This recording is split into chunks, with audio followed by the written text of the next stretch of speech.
संसद और संविधान दिवस पर आज हमें जंतर मंतर हजारों की संख्या में लोग यहाँ पे धरना प्रदर्शन किया। अन्य अलग अलग पार्टियों से लोग आए और उन्होंने सम्मिलित होकर कहा कि देश को बचाना है, संविधान को बचाना है और संवैधानिक व्यवस्था लागू करनी है। इसी विषय में हम आप बात करेंगे। सरजीत सिंह खंडेलवाल हैं जो राष्ट्रीय अध्यक्ष हैं अपनी जिंदगी अपना दल के, इसके साथ साथ अन्य गणमान्य पदों पर भी रहे हैं। बहुत सारी समितियां इन्होंने बनाई हैं। इनसे हम बात करेंगे, जानने की कोशिश करेंगे कि आज इनका संदेश क्या है। एक जोरदार भाषण दिया जो भी हम वीडियो के आगे भी आपको दिखाएंगे। इन्होंने मंच से खड़े होकर हजारों की संख्या में लोग थे उनको संबोधित किया और कहा सबको मिलकर देश को बचाना है, संविधान को बचाना है। सरजीत जी, क्या लग रहा है आपको? पहले तो आप बहुत सारा आपका सामाजिक जीवन है और क्यों राजनीतिक जीवन, इन्हीं सामाजिक जीवन भी बड़े पैमाने पर है आपका, थोड़ा उसके विषय में बताइए और फिर आज संविधान दिवस पर क्या संदेश है? मैं उत्तर प्रदेश सरकार में संयुक्त मुख्य विपणन अधिकारी के पद पर कार्यरत था और उसके बाद 2013 से हमने आज़ाद पार्टी अपनी जिंदगी अपना दल का गठन किया, जिसका रजिस्ट्रेशन 2016 में हमको मिला है। इसी बीच में हमने सामाजिक न्याय क्रियान्वयन समिति का गठन किया है, उसका मैं अध्यक्ष हूँ उत्तर प्रदेश सरकार में, वो अनुबंधित है। और मैं आपको ये बताना चाहता हूँ कि आज बहुत ही शुभ दिन है। आज आप जैसा जानते हैं कि संविधान दिवस है और संविधान दिवस के मौके पे मेरे साथी जो राष्ट्रीय उपाध्यक्ष हैं यहाँ पे आपके सामने मौजूद हैं, सतीश भारतीय जी जो कि गाजियाबाद जनपद के हैं, और साथ साथ पवन सैनी जी जो राष्ट्रीय उपाध्यक्ष हैं और वो चीफ इंजीनियर रह चुके हैं भारत सरकार में, रेलवे डिपार्टमेंट में। अब वो सेवानिवृत्त हो गए हैं तो हमारी पार्टी को उन्होंने ज्वाइन किया है। राष्ट्र के उपाध्यक्ष के रूप में उनकी नियुक्ति होने जा रही है। तो ऐसी स्थिति में हम ये बताना चाहेंगे, आज जो हम जंतर मंतर पे आए थे वो राष्ट्र उदय पार्टी के जो राष्ट्रीय अध्यक्ष है बाबूलाल पाल जी, उनके बुलावे पे हम लोग आए थे और उनके निमंत्रण पर आए थे और हमारी बात हमने मंच से भी रखी।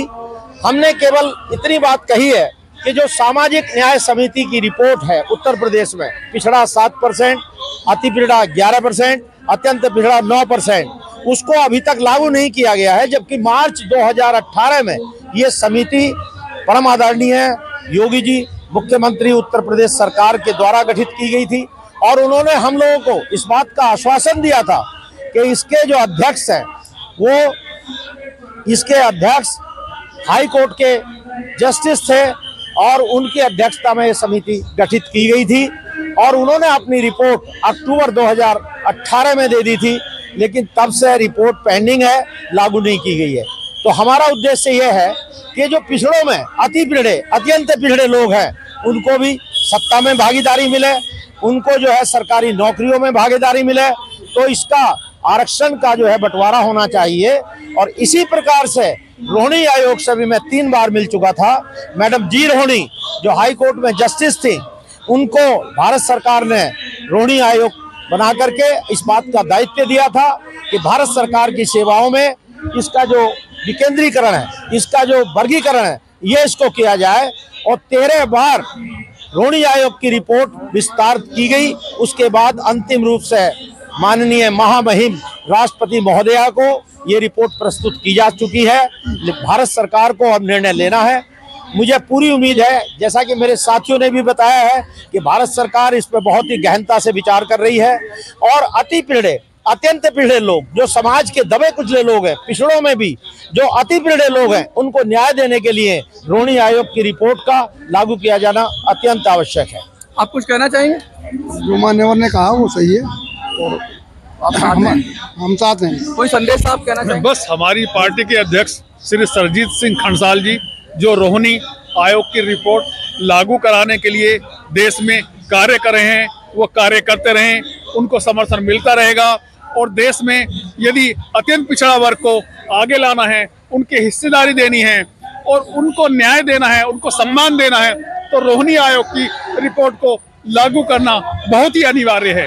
ये रोहिणी आयोग की रिपोर्टें अति शीघ्र भारत सरकार को लागू कर देनी चाहिए, तभी वास्तव में पिछड़ों को, दबे कुचलों को न्याय मिल पाएगा। पिछड़े और दबे कुचलों को न्याय मिलेगा, उसका सीधा सीधा रोड तैयार कर दिया है। पार्टी है, सामाजिक संगठन है, संघर्ष है और संघर्ष के साथ साथ विजन भी है, दृष्टिकोण भी है और दूर तक की सोच है कि भारत कैसे अग्रसर होगा जब अति पिछड़े उनको सम्मानित किया जाएगा, उनको उनका अधिकार मिलेगा।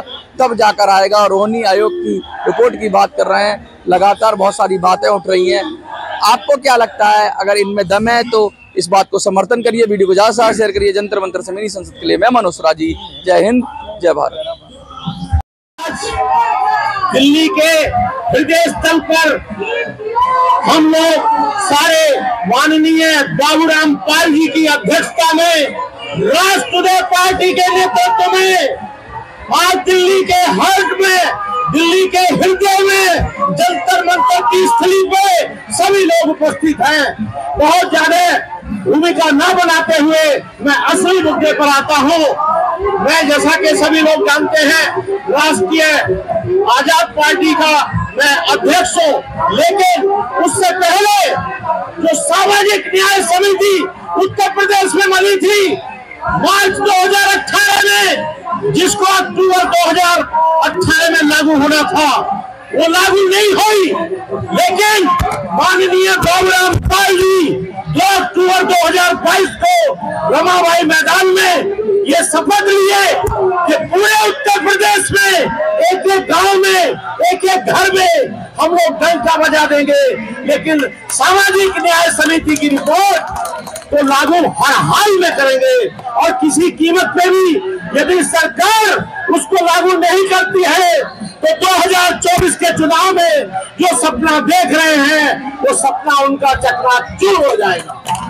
और दूसरी बात, भारत सरकार के अंदर रोहिणी आयोग की रिपोर्ट माननीय राष्ट्रपति महोदय की टेबल पर है, जो 13 बार विस्तार के बाद आज अंतिम रूप से वो आ चुकी है, लेकिन अभी तक भारत सरकार ने उसका क्रियान्वयन नहीं किया है। दोस्तों, आपको सुनकर आश्चर्य होगा, 1931 की जनगणना में हमारी जनसंख्या, ओबीसी की जनसंख्या 52% थी। अभी हाल में बिहार में जनसंख्या को जब काउंट किया गया तो 63%, और आज इसी आधार पे माननीय नीतीश कुमार जी ने 75% आरक्षण बिहार के अंदर लागू कर दिया है। आप लोगों को जानना चाहिए कि अति पिछड़ों का हिस्सा 25% निर्धारित हुआ है। आज केवल पिछड़ों की बात नहीं है, बाबूराम पाल जी ने अति पिछड़े, अत्यंत पिछड़े सामाजिक न्याय समिति की रिपोर्ट सभी लोगों को सम्मान दिलाने के काम कर रहे हैं और पूरे देश में जा रहे हैं। ये राष्ट्रवादी पार्टी, आजाद पार्टी और तमाम और पार्टियां हैं जो बाबूराम पाल जी की अध्यक्षता में, इनके नेतृत्व में, राष्ट्रवादी पार्टी की अगुवाई में हम सारे लोग एक प्लेटफॉर्म पे काम कर रहे हैं। हमारा देश अभी तक केवल नौकरी पाने तक सीमित नहीं है, हमें सम्मान पाना है। आप जानते हैं SC ST को MLA MP में भी रिजर्वेशन मिला हुआ है। पहली बात, जनसंख्या की गिनती हो, उत्तर प्रदेश में सामाजिक न्याय की रिपोर्ट लागू हो, जिसमें 7%, 11%, 9% पिछड़ा, अति पिछड़ा, अत्यंत पिछड़ा है। इसके बाद जनसंख्या की गिनती के बाद जो स्थिति आती है, अति पिछड़ों और अत्यंत पिछड़ों को भी प्रतिनिधित्व दिया जाना है। साथ ही साथ जिस प्रकार से SC ST को मिला हुआ है MP MLA में, आपकी जितनी हिस्सेदारी है उसी प्रकार से MP MLA में भी आपके पद सुनिश्चित किए जाएं। अरे ताली बजाओ यार, समझो बात को। आपको संसद में बैठना है। इसी 2024 में आपके बाबूराम पाल जी भारत के अंदर संसद में बैठाने का काम आप लोग करो। नारा लगाओ जोर से। अभी तक आपको पता है कि बहुत पहले जो अति पिछड़े, अत्यंत पिछड़े लोग हैं, इनको नीच और कमीन कहा गया। मैं भी अति पिछड़े वर्ग से आता हूँ, अत्यंत पिछड़े वर्ग से आता हूँ। हमारी स्थिति दलितों के समान है। इसलिए आज के बाद स्वतंत्र भारत में अगर किसी ने हमें, हमारे भाई को, हमारी बहू बेटी को नीच और कमीन कहने की हिमाकत की तो उसका मुंह तोड़ जवाब दिया जाए।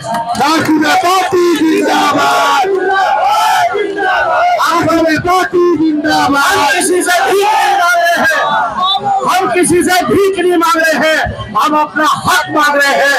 अपना अधिकार मांग रहे हैं और ये अधिकार लेकर रहेंगे।